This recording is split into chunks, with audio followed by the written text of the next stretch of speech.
Keep your ride or die alive at ebaymotors.com. Eligible items only. Exclusions apply. We're News Radio WGNS 100.5, 101.9, 1450. Online and on your phone at WGNSradio.com.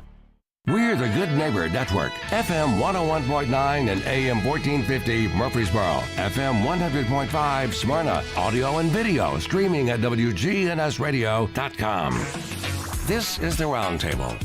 A look at the news, views, politics, and people that are shaping Rutherford County.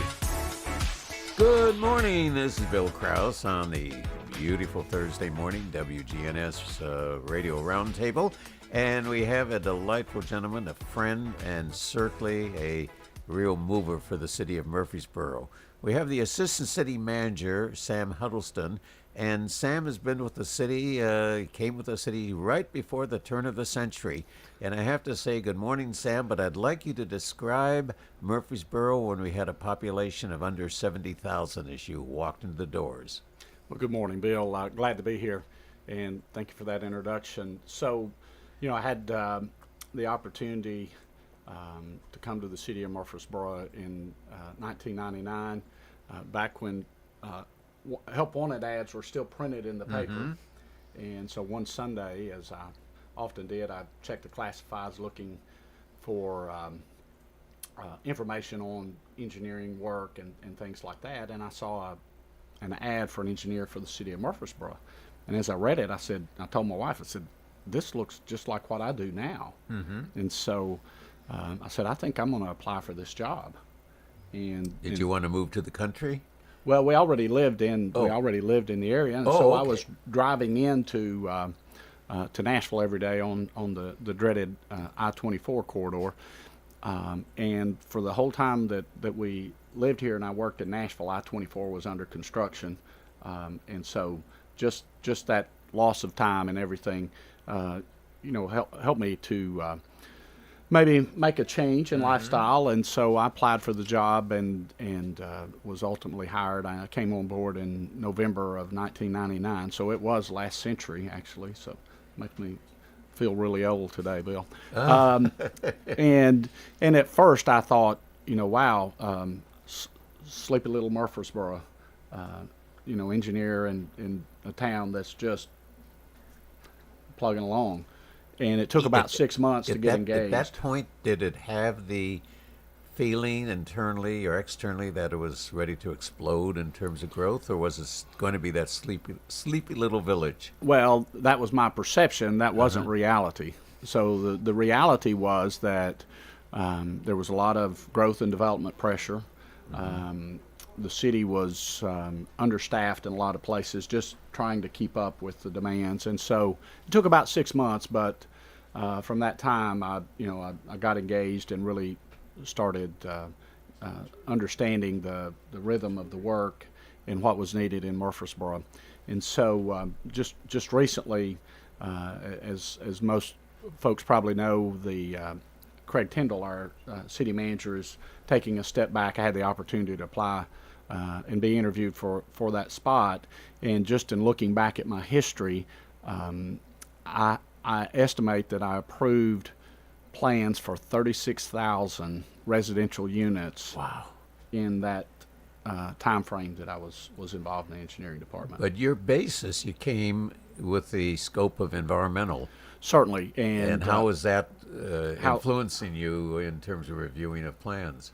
Well, there were a couple of things going on. The city had some legacy environmental issues from the 70s and 80s, and specifically a couple of landfills that needed to be dealt with. And we were They say trash never goes away. That's right. You just keep managing it, moving it around.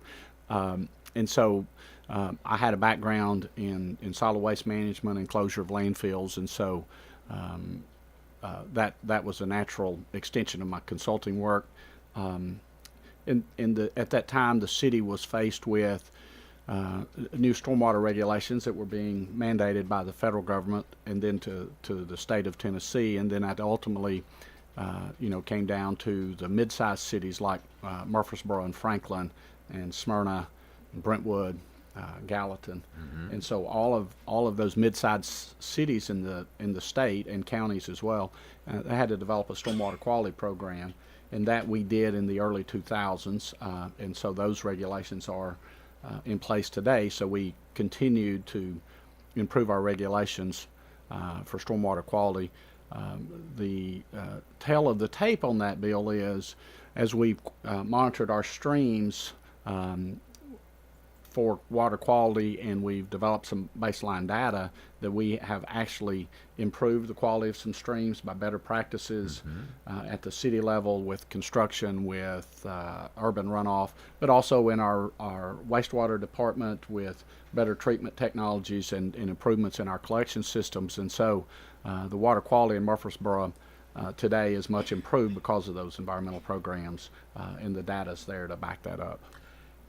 One question personally, for most of your professional life, you were looking at from the perspective of engineering. Things are black and white. Water moves downhill.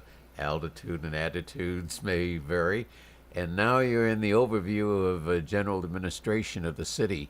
Do you find it a different perspective working in terms of what motivates and manages people versus what motivates and manages water flow and street to traffic, etc.? Yes, certainly it's a different perspective. In the engineering world, we're taught to understand the science, the mechanics, the physics behind things, understand those, and then understand how we can use those to our advantage. To have an impact on the things we want to have an impact on: water, wastewater, traffic, buildings, growth and development, those sorts of things. I think probably from the standpoint of my career, having started in engineering and then moved generally more into the planning and engineering side, that allowed me, and it allows a lot of our staff, to see the overview of city government differently than perhaps if you came up in, say, public safety or Parks and Rec. You do get that broader view of city government because the planning department is the planning department for all the city. We're trying to consider the impacts of growth and development and planning on all departments, all city services, and so it gives you a good overview, good perspective of city government, how it works. Probably the difference is that working with people can be very rewarding, but it also can be very difficult. Frustrating. and we can make water behave, and we can make traffic behave at times. We can make buildings stay up and bridges stay up, but it takes a different approach to motivate people, to work with people, and to get them all unified on a vision and pulling in the same direction. Where you also have been a fascinating aspect of Murfreesboro. It's always been said that the elected official looks as the future 4 years or less, and the staff looks at the future as 20 years or more. And the balance between the political realities of 4 years or less versus the 20 years or more long term becomes the art and science of managing government. And you were part of that, providing to the mayor and providing to the city council. Yes, this may be a great idea initially, but on the long term, it's going to be either a cost or a negative factor in the community. Yes, and so one of the things that I did realize very quickly is that the time frame, the horizon that we need to think about when we're making decisions at city government is at least 20 years, maybe 50 years. We will make decisions today that we will not be able to change for the next 20 to 50 years. We won't have the opportunity, we won't have the time, and perhaps we will not have the money or the economic incentive to redo something, a decision we made now. We won't have the opportunity to do that for the next 20 to 50 years. Perfect example is the bridge over Broad. We've constructed that now. That bridge over Broad, that needs to be a functional, effective part of our traffic management system for the next 50 years. Correct. But one of the most ideal, and I really acknowledge both you and your colleagues in the city of Murfreesboro, and there are very few cities that I'm aware of that would have done the same thing. You look at veterans, and you look at the width and the capacity of veterans with a lot of empty open space. Veterans is there to serve probably 50 years in terms of the development along residential, commercial, multi-unit development on Veterans. So we do, for our road projects, for our traffic projects, if we can make it go that far, we want to look at a 20-year traffic horizon and say, will this facility serve us for the next 20 years? Mm-hmm. So Medical Center Parkway, we get maybe some political conversation or some public conversation about, we underbuilt Med Center Parkway. Well, no, we didn't. We built it exactly as the numbers suggested. So Medical Center Parkway has been in place for 20 years. Correct. We planned the section from Thompson Lane to I-24 ultimately for 6 lanes. Mm-hmm. But we knew that we would not need the 6 lanes right away. And so the space was there, but the pavement wasn't. And so what's happening today, after it's been in place for about 20 years, we have the opportunity to go in and add that additional lane in each direction, which will give us capacity for the next 20 years. And what's interesting, and you're in a community that may be very pro-development, and they really want to encourage developers, and they want to encourage quality, and they want to encourage quantity of development.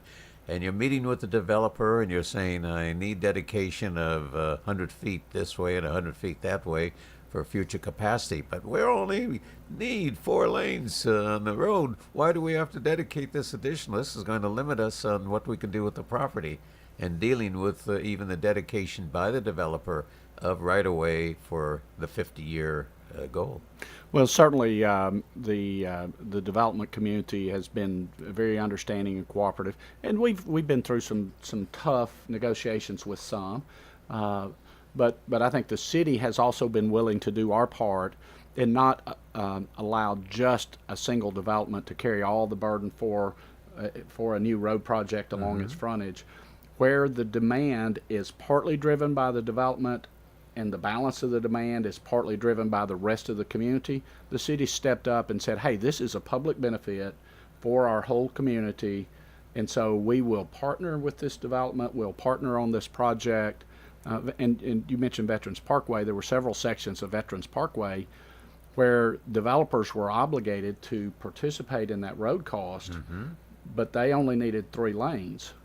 But we knew that the community needed 5 lanes, so the city and the developer partnered on those sections, and we did a 60-40 split, a 70-30 split, so that the project was manageable for both the developer and the city, and so we were able to get that 20-year infrastructure in place. And I'll say this too, Bill, that today our communities, and all fast-growing communities, we're building roads, we're adding parks, we're adding police and fire, building schools for people who don't live here yet. Correct. Who are going to come and occupy those spaces and use those services. They're also going to join our economy. They're going to pay property taxes, which will help us to retire the debt. They'll pay local use, sales taxes, and those sorts of things will help fund government services. And so there's a balance to that horizon look, as you said. We don't want to build a project today that the day we put it in place, it's at capacity.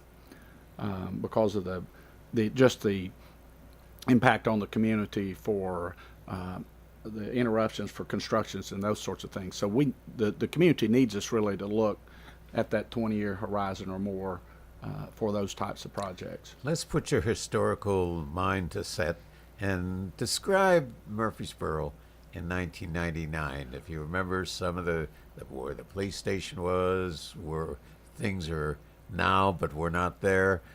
Describe a community of under 70,000 in 2000. Sure, and it was, our well, maybe I have to take you back even further if I could. The couple of things that happened in Rutherford County's history, I think, were pretty significant milestones in the enhancements and growth in Murfreesboro. Prior to the mid-'70s, Broad Street was the major corridor through US 41. US 41. It was that north-south corridor. All the traffic came through town. That project was actually built in the 1950s. So behind the station, the bottoms, and all of that. And so that brought the eastern half of the United States through Murfreesboro. Yes. Through the middle of the downtown. And so we developed an economy based on that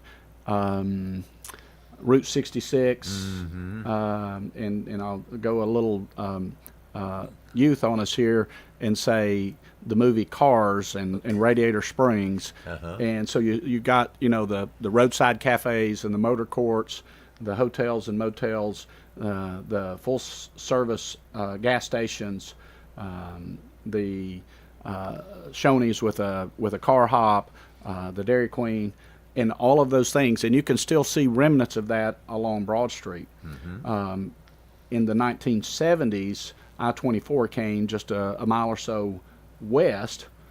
It took that traffic out of our downtown. And wasn't there a point there, I was trying to think, your vice mayor made a reference to it, where 24 stopped at the county line and there was opposition to 24 coming through Rutherford County, and they were saying, well, just diverted from 24 onto Broad Street.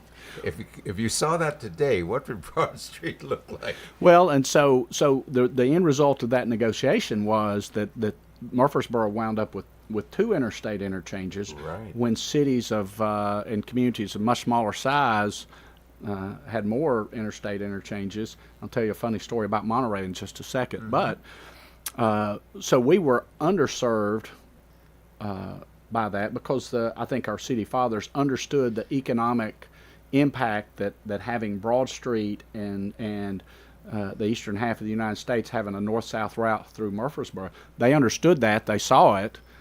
Some of them participated in it with businesses and so forth, and so they were rightly concerned that diverting that traffic away from the core of our community would impact business, and it did. Monterey, Tennessee, which is at exit about 300, I think. Does that sound right? It's top of the hill, top of the Cumberland Plateau. For when I-40 came through Monterey, they did two halves of an interchange, one on the west side of town and one on the east side of town. And so when you exited the interstate, you had to drive through their central business district to continue your journey. So if you exited eastbound, you had to drive through, and on that route were the Dairy Queen and Phillips Shoe Store and some of the other local attractions, and then you could get back on the interstate. Today, those are full-service interchanges on both sides, but for 30, 40 years, they were half interchanges on each end of the community. And related to that, when I-65 was being discussed and planned and debated through south of downtown Nashville, somehow there was a conflict between the owners where 100 Oaks is currently, and the access to 100 Oaks today off I-65 is extraordinarily poor, only because there was a problem between TDOT and the ownership. So the other significant event I think that happened in Murfreesboro's history, as we look back at when things really started to take off, I think improving that transportation facility then made Rutherford County attractive for economic development. And so shortly after I-24 was built through Rutherford County, that happened in the early 70s. In the late 70s, Nissan announced that they were opening a plant in Smyrna, right on the heels of Seward Air Force Base announcing that they were closing. So there were a couple of pretty significant events in there. And so when we look back at our growth records, the announcement of Nissan going to Smyrna and the jobs that followed that, the people that followed that, and the suppliers and vendors that were serving that industry started significantly impacting Murfreesboro's growth. And so when we look back at the number of rooftops, the number of subdivisions we approved, there was a huge demand in the early 80s on residential subdivisions to provide really workforce housing for the Nissan workforce and their suppliers and relatively inexpensive housing at the time. Yes. Do you recall what the housing costs were at that time? When you had your house, for example, So the house that my wife and I moved into in 1991 in Murfreesboro was $86,000, and that was a stretch for us at that time. I understand. Yes. So probably what would that have been? 5 years, 10 years earlier, that would have been probably a $60,000. Of course, what would people be earning to qualify for the $60,000 mortgage, etc. Yes. What was downtown around the square like when you came? The police station was located right here, and the downtown was basically government-related, attorney-related, bails bond related, so forth to the courts. Yes, I think that your description of it being very government centric is accurate, and I think that's still true today. When we look at what drives business, what drives people downtown, a lot of it is government services. You're coming to interact with the court system. You're coming to interact with the city government or the county government for a variety of reasons. It creates, and I wouldn't call it a cottage industry, but a close industry that's related to service providers in the court. We have, pretty strong legal representation in the downtown law offices, and they're some of our owners of some of the older buildings in the downtown area. The shops struggled, though, Bill. They really did, Sure.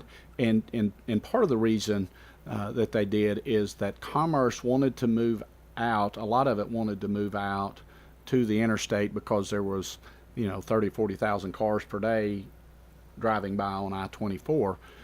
And so the city partnered with downtown in the late 1980s to implement the Main Street program and to refocus on our downtown, because what happened in the mid-70s to the mid-80s was there was a flight of commerce and of merchandise, and of the city square being that place where our community gathered for commerce and business and trade and interaction and entertainment.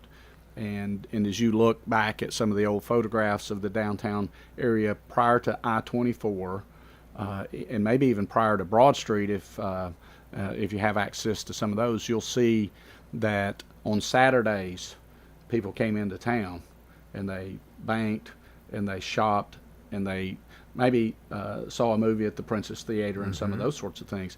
And that changed as some of those services moved out into the suburbs and moved out to the interstate interchanges. And so we've been spending a lot of effort with our downtown or Main Street program to revitalize that and reestablish downtown as a viable part of our community, and not just government services. Well, for so long, and as you were talking, I thought, where was the tipping point? For so long, Murfreesboro, like many other communities of its size and nature, were suburbs of Nashville. And people were living here and commuting into Nashville, and this was a commuter area.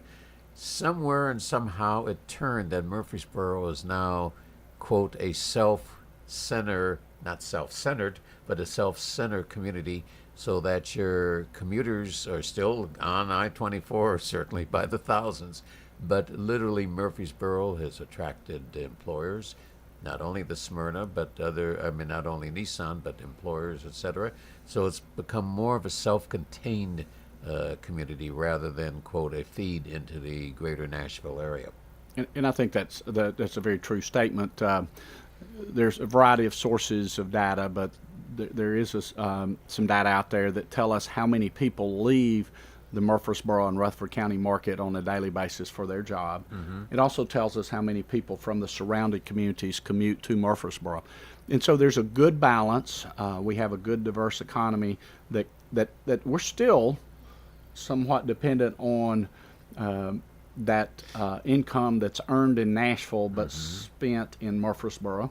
But we also have a good employment base here from a variety of sources that allow you to live in Murfreesboro and work in Murfreesboro. And for me, that's an attractive option. For my children, that's an attractive option. Yes. They didn't have to leave their community to go somewhere else to find work. And I think that the robustness of our economy helps with our children and grandchildren who do want to choose to maybe stay in the Rutherford County area. We can't go much further without talking about the impact of MTSU on Murfreesboro. And do you recall off the top of your head the enrollment in 1999? Well, I'm kind of a numbers nerd sometimes Okay. on things like that, and a little disclosure here: I graduated from Tennessee Tech at the time. You were in MTSU territory. I'm in this enemy morning. territory all the time now because of that. MTSU and Tennessee Tech were, if you want to say it this way, sister universities. They were very similar in size, separated by just about an hour and 15 minutes up I-40, competed in the same athletic conference, the OVC, competed for the same students in a lot of cases. Demographics are similar. And so in the mid 1980s, Tennessee Tech was 7,500 students. MTSU was probably 10,000. MTSU grew to 26,000 a few years ago. Their enrollment's dropped somewhat now, we know. Since COVID, yes. Since COVID, and some changes really in the state higher education with the community colleges being 2 years for free now. Tennessee Tech, I don't know their exact enrollment now, but maybe it's 10 to 12,000. So MTSU did this, and Tech just kind of plugged along at a moderate growth rate. Well, the fascinating impact of planning and land use and zoning for Murfreesboro is, on the one hand, you have the square and the, quote, community of the square, and then just a mile east you have the MTSU community, and in between you preserve the historical quality of Murfreesboro, if ever those trees went down, I would be very crushed. Well, certainly the space between downtown and MTSU is a unique part of our community. There's a lot of historic homes in there, a lot of established neighborhoods, and so we're doing a wayfinding study today. We've got a consultant who's helping us with that, and its target is the downtown. And when they had the chance to drive down East Main Street, they said to us, "Wow, you guys really have a gem right here on the eastern side of the downtown. It's a great corridor over to MTSU." And then as we talked, we had a couple of folks from the campus that were on our steering committee. And they said on purpose, when they tell people to come into the downtown, they direct them to use Main Street because of that streetscape and the view shed and the unique part of that part of our community. And the impression it gives you driving between MTSU and our downtown square. Well, with a population now of over 150,000, are we ahead of Clarksville? We've always been kind of in a race of population between Murfreesboro and Clarksville. You know, and I said I'm a numbers nerd, but and so I don't know those competitions exactly, but I know we're probably neck and neck with them. What I do like to look at is, maybe if I could use this term, and maybe it's made up, maybe it's a real thing, I don't know, but the economic population of Murfreesboro. Because just on our borders, there are people who are very active participants, thousands who are very active participants in the Murfreesboro economy, but they have a Rutherford County address, or they're counted as citizens of Rutherford County and not technically municipal, within our city limits, but they're a very important part of our local economy.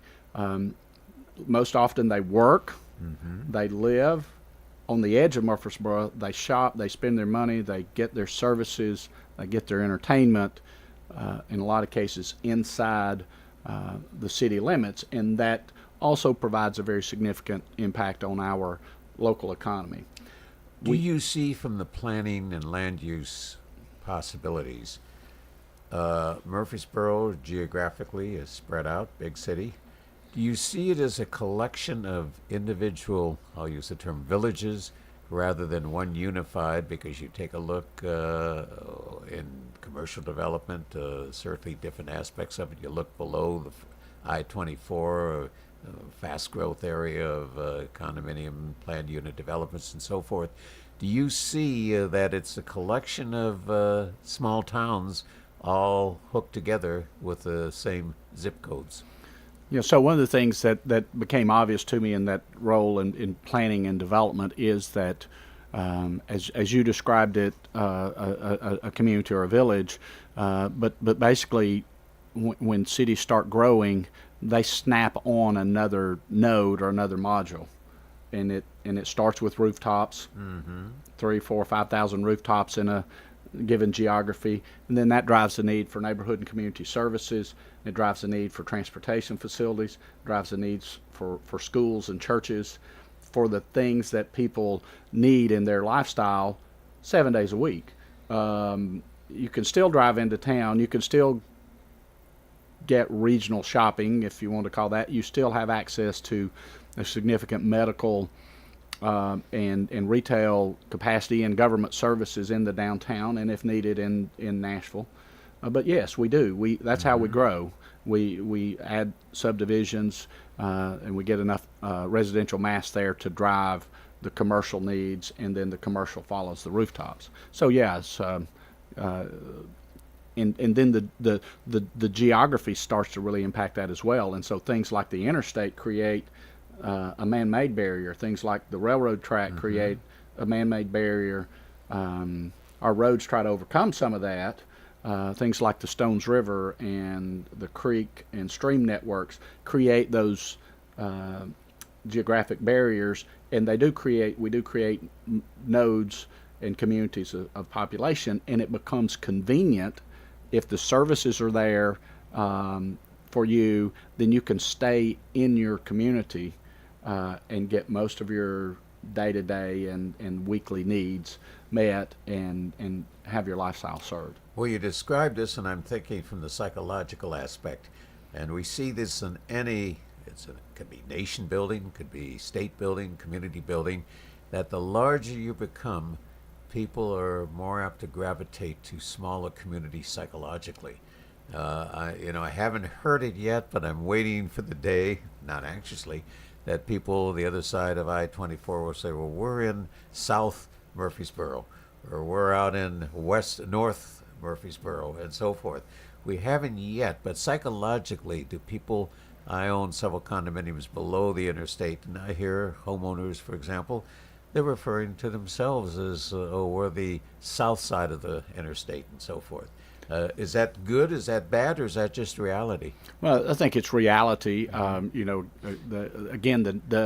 geographic boundary that I-24 creates for us to get west to east or east to west, you have to go through an interstate interchange, and those can be some of our most challenging traffic conditions. I-24 at Church Street, I-24 at Old Fort Parkway.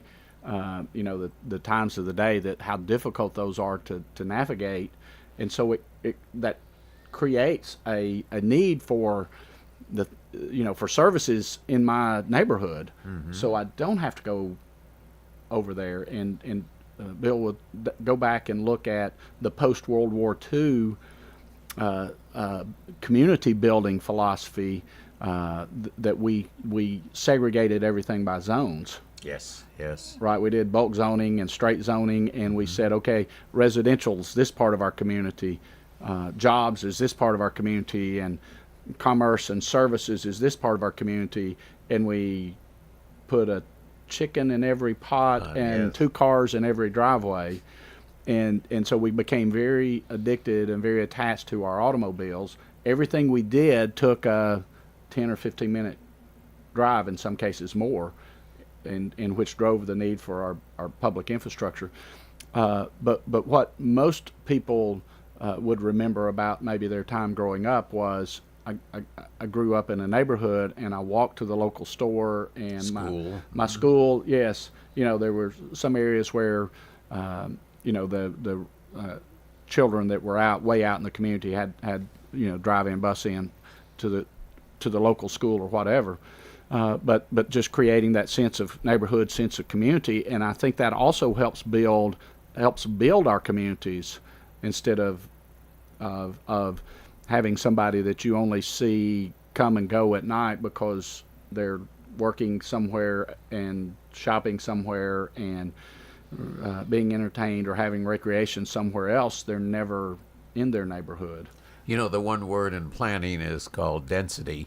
And I think of Nashville, and I think of Nashville because I had managed a city for 5 years within the Davidson County area, Oak Hill, and I can recall what's happened in the last 10, 15 years in Nashville, that you had a single-family, 3-bedroom, 2-bath home on perhaps a lot of 150, 200 feet wide and maybe 300 feet in depth, and the houses are being torn down, is the best way, yes, replaced by 5 to 7, maybe even 10 units, planned unit developments.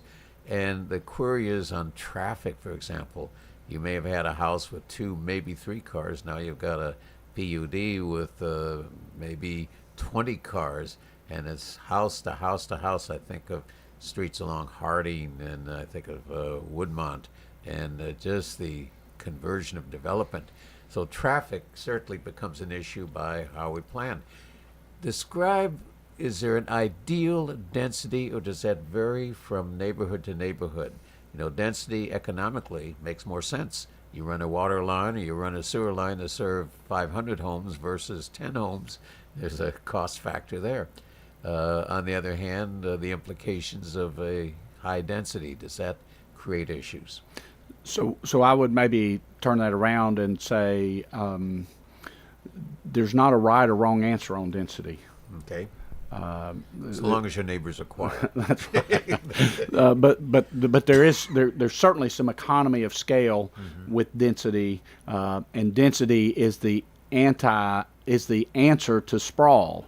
People see density intuitively. You say, well, density is sprawl. No, density is not sprawl.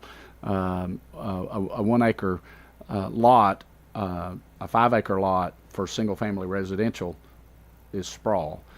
And so if we took the numbers I quoted to you earlier, and that I had reviewed and approved plans for 36,000 residential units in my time as in the engineering department, if I said to you, all of those have to be on a 1 acre lot, then that's 36,000 acres. Somebody do some quick math at 640 acres per square mile. That's yes. 500 square miles. Am I doing that math right? Is there? You're a journalism major. Did you take math? Freshman year. Yeah, freshman year. So if I took that same 36,000 people or 36,000 residential units, which would equate to almost 100,000 residents, and said, well, maybe some of those could be on smaller lots. Maybe there could be 16 units per acre, which is a typical multifamily density. Maybe there could be 6 units per acre, which is a typical small lot residential subdivision like Marymount Springs. Then all of a sudden that land that is required for those residential units gets down. Now, City of Murfreesboro is 70 square miles. We put those 36,000 residential units in less than 70 square miles because we already had some residential units here. And so you see, if everybody's on a single family lot with 1 acre, then we need all of Rutherford County to serve that. Rutherford County is about 600 square miles. Now you make me feel bad. I'm not making you feel bad. No, I'll tell you why. Because for 5 years, the city manager of Oak Hill with a minimum 1 acre site for building, preferably 2 acres, we were always on the low density. And now you have certainly made a great argument, and it took me back to a time that I remember where a major, probably the largest developer in Nashville of high-rise and condo, won't use his name, and he came to try to convince me that we should have a high-rise in Oak Hill on the corner of Harding and Franklin Road. And the city just about turned blue on that one. We're not going to have that high-rise condo. And he even promised a new city hall on the first floor, but we said no. We'll be right back. We're having a wonderful conversation with, in my opinion, one of the brain trust of Murfreesboro, the city of Murfreesboro. He's part of a phenomenal team, both from the standpoint of staffing as well as the city council, Mr. Sam Huddleston. We shall be right back.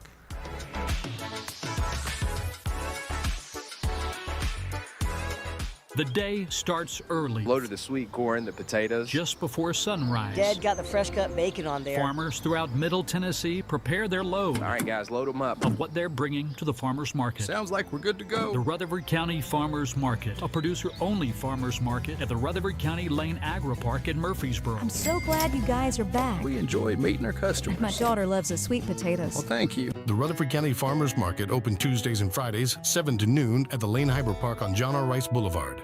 Hey, we get it. Life's busy, and the last thing you need to worry about is where your trash goes and how much it's going to cost you.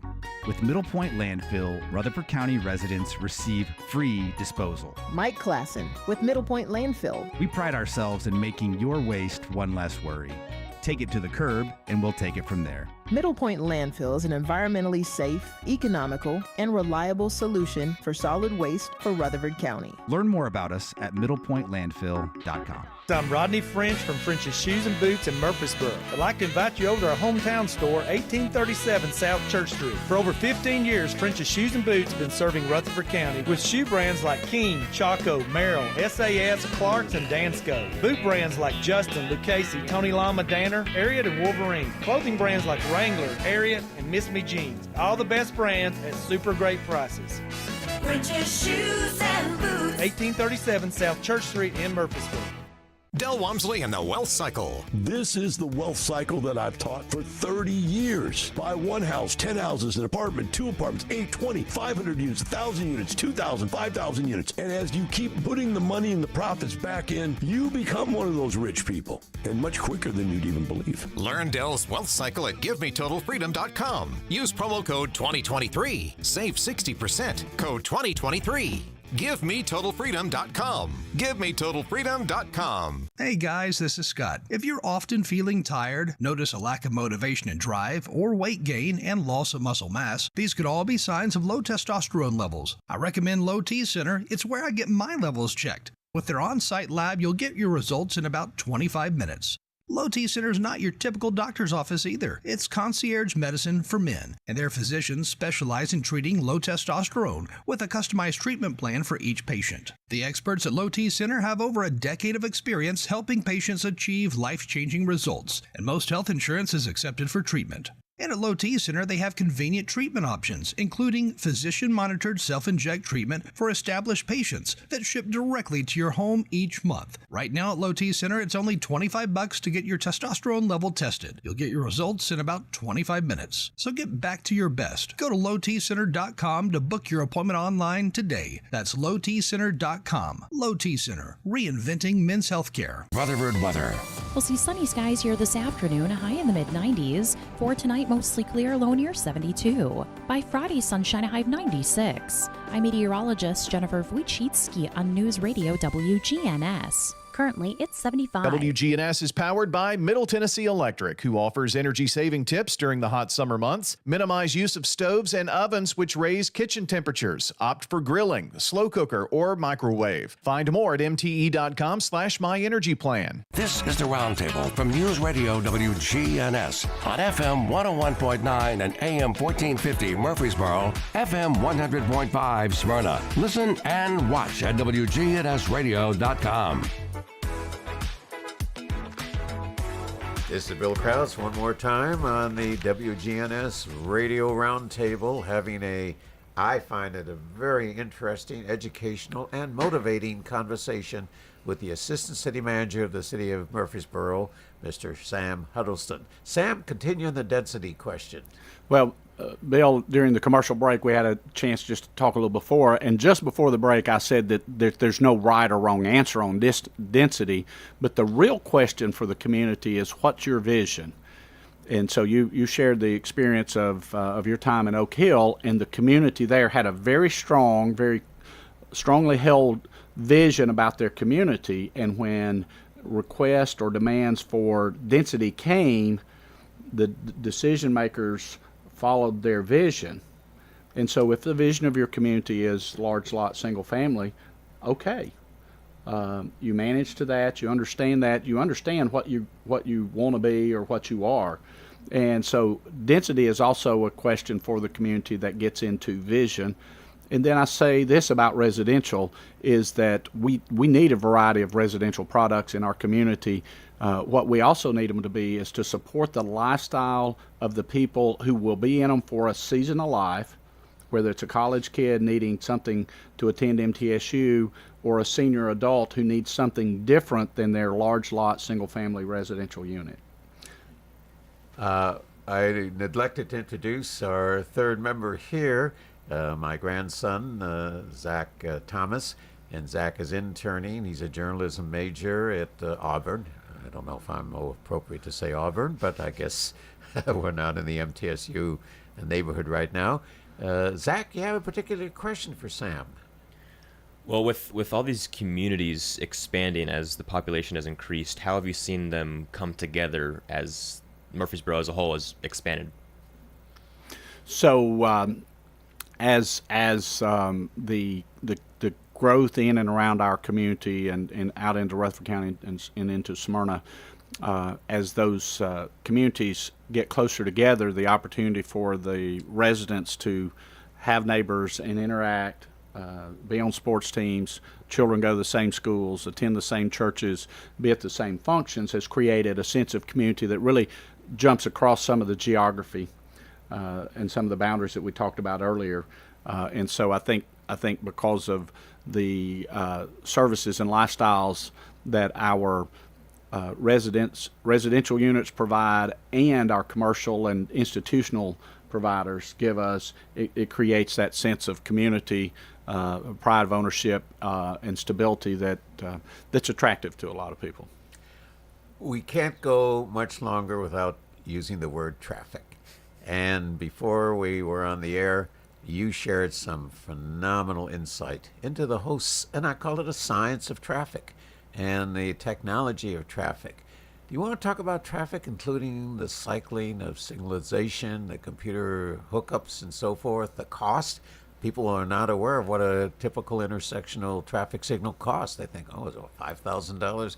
Absolutely not. What, they were about $100,000 or better? So the last, maybe start on the last thing you asked first. The last couple of intersections that we've done full signalization, mast arm poles, video detection, tying into our smart corridor with TDOT.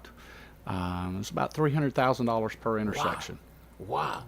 And then linking that particular signalized intersection to other signalized intersections and back to the city's traffic operations center, and then working with TDOT on certain routes. We're also linking those signals into their traffic operations so that as things happen on the interstate, we can be responsive to incidents. We can be responsive to changes in traffic patterns, really on the fly.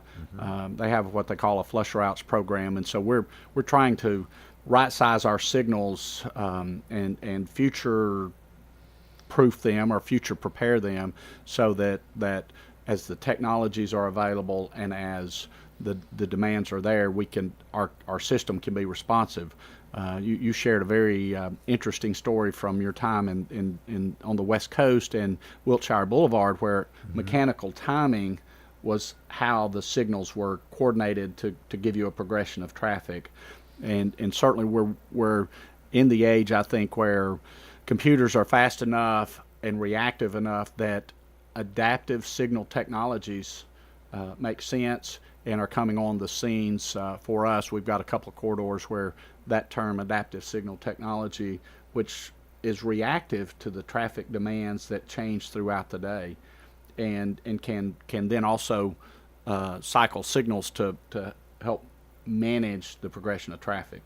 I think you identified something again off the air that I think everybody will find this to be a phenomenal statistic. Cars driving on the I-24 and they see a police car on the side and they put their foot on the brake. What impact does that have behind them? Well, the high-speed traffic engineers would call that a typical brake light delay, and so in traffic science, you allow about 2.5 seconds for a person to react to a stimulus, a signal turning green, an incident on the side of the road. I hit my brakes. Average person takes about 2.5 seconds. Some are more reactive, others are not. Maybe in the world of texting and driving, maybe that's 10 seconds. But a 2.5 second delay, and so by the time that car in front of you reacts and then the car behind it reacts, by the time that reaction time is gathered up over about 10 cars, it can result in as much as a 25-second delay on that 10th car. And so if you've been that 10th car before and you're like, why am I on the bumper of this car in front of me? It's the brake light delay phenomenon that does that. The reaction time to hit the brake and then the reaction time to release the brake and maybe speed back up, combining to cause that effect. And it can cause a chain reaction we talked about over 10 cars, but it certainly could do it over half a mile or a mile, but the cars at the end of that, sometimes that can even result in a rear end collision because there's not enough braking time. There's not enough stopping time for you to avoid the car in front of you. And what you're saying is always keep your distance. Always keep your distance, that's right, so that you can have some buffer on that 2.5 second reaction time you need to get on the brake and get back off the brake. Let's talk about status of downtown and the redevelopment. I like to call it the renaissance of downtown. What's the status? How is it coming? How is it progressing? Time frame? When do people start seeing movement of buildings, construction of new buildings, a new home for WGNS? Yeah, so there are a lot of neat things going on in the downtown, and I think, as we talked about earlier, making the downtown area more than just being a center of government, and making it so that it has a active population from say 6 in the morning to 10, 11, 12 at night, and that takes some thought and planning, but also takes some investment. What I will tell you is probably right under our noses there are small projects that are going on in the downtown area that you may not see, but building owners, business owners, investors pouring money into their existing buildings, adding, activating a second floor, activating a basement, and creating that. And those are going on today as we speak. And as you walk around the square, what's around the square today versus what was there 2 to 5 years ago, there's probably a couple dozen more businesses that are there. Red Bicycle and Joni's and there are a couple others that some that new come restaurants. Some new restaurants that are coming in. Personal services, law offices are coming in. So those are going on. I think people. It's easy to get excited about a big project, but it's also neat to see how small business can come in and fill in that smaller space, 1,000 square foot tenant space.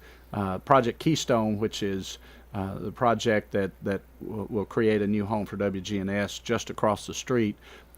They're really in the middle of some of their real estate transactions and financing, and so we got a lot of paperwork that's going back and forth between us and the developer, and between the developer and WGNS and the developer and their lenders, and so we're expecting to see that construction start later this summer with the breaking ground for the WGNS new studio. Did you hear that? Start moving. One of the things about your downtown plan is you have 2 significant elements part of it. The one element is a new hotel that generates visitors, and another element is a residential component that will provide people who will be walking downtown for basic needs, that the residential walk ability had not really been significant in the past in the downtown area.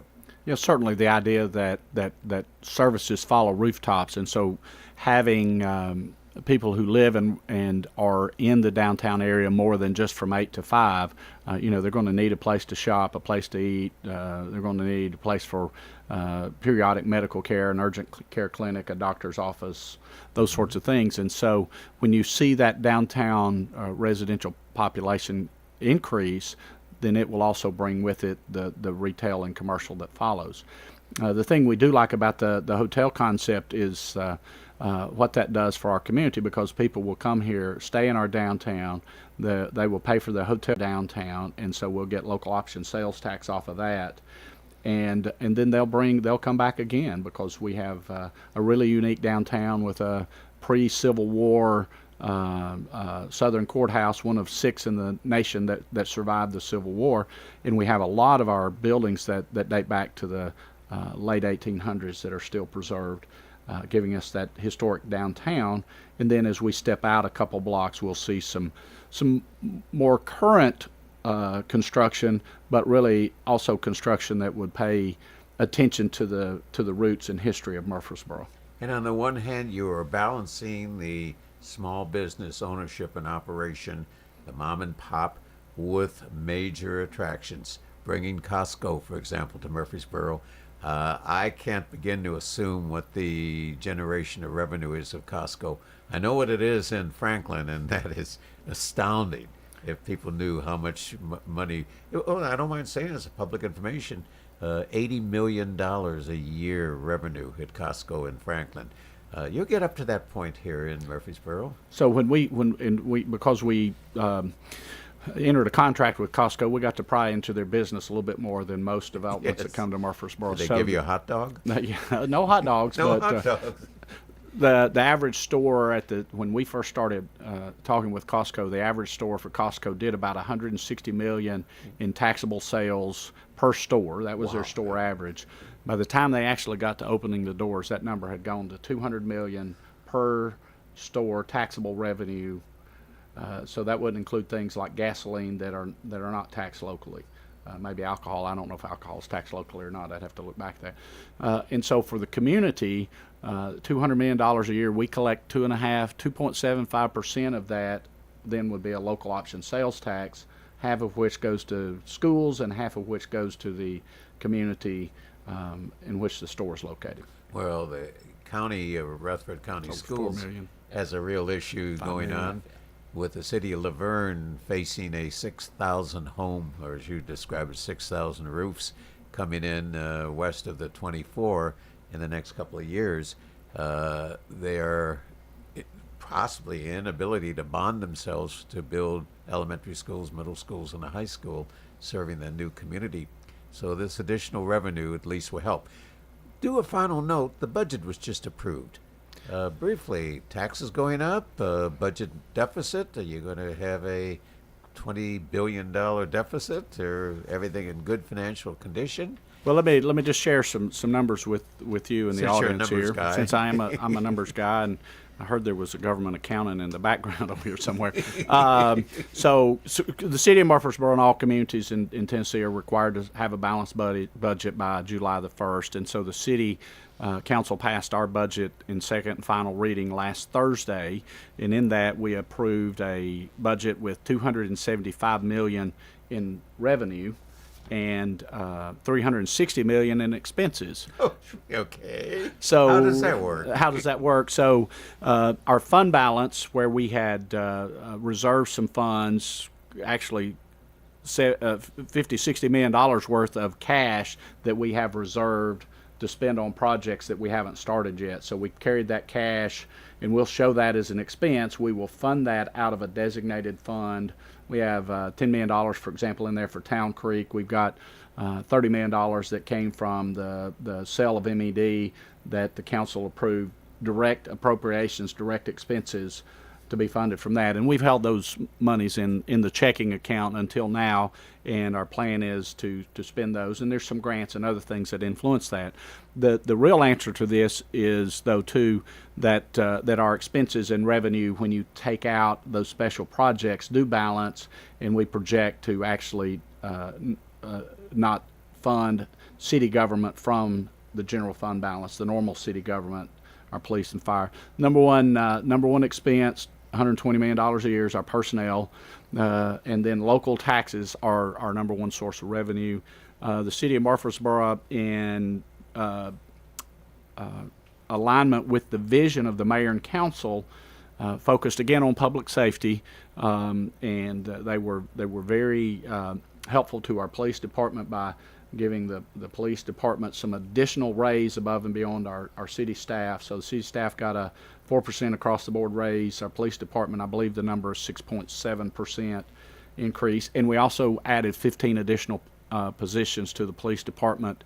And I think that goes back again to the vision of the mayor and council, who are really dug in on the idea of enhancing and preserving public safety for our community. And no taxes, and no tax increases. That was key. Yes. Although people do not realize it's not so much a tax rate that you set, it's every 4 to 5 years when the properties are reappraised. And with the value of real estate booming, or has boomed in this area, it's amazing that, that house that I bought for $86,000 back in the 1990s, now worth about $500,000-600,000, $700,000. Why is my taxes going up? Well, the basis of taxation is called appraisals.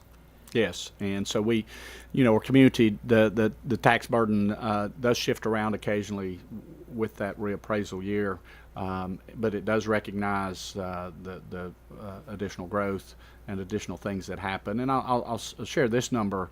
In 2023, the city of Murfreesboro permitted $1 billion, that's with a B, $1 billion of new construction.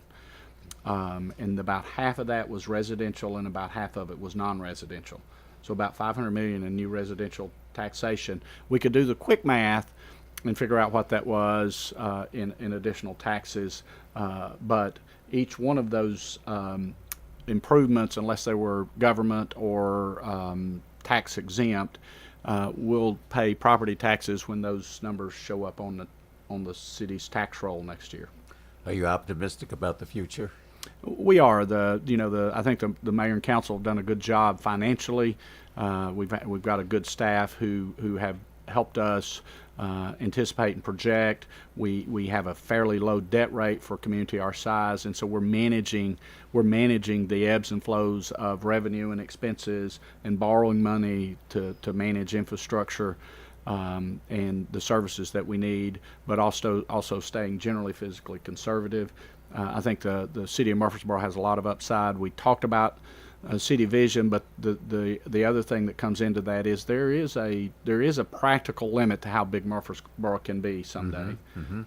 And so the balance for our elected officials and appointed officials is managing the land resource, which will eventually limit how big we can go, with the infrastructure and services that we can provide in that, and matching that up with the vision of the community. And Murfreesboro has a good base, and then we've got a good future moving forward. Your 70 square miles, is annexation on the agenda? I know in California, at least when I was managing there, annexation was always a big issue. You'd annex property in order to put a Costco on or a Buc-ee's on or what have you. Is annexation easy or difficult or not practical for the area in Rutherford County and in around Murfreesboro? So a few years ago, the state changed the annexation laws to say that you could annex two ways. One, by request of the property owner, and two was by referendum. To my knowledge, no community has attempted a referendum annexation since that was done. Wow. So now the annexations you will see in Tennessee will be at the request of a property owner.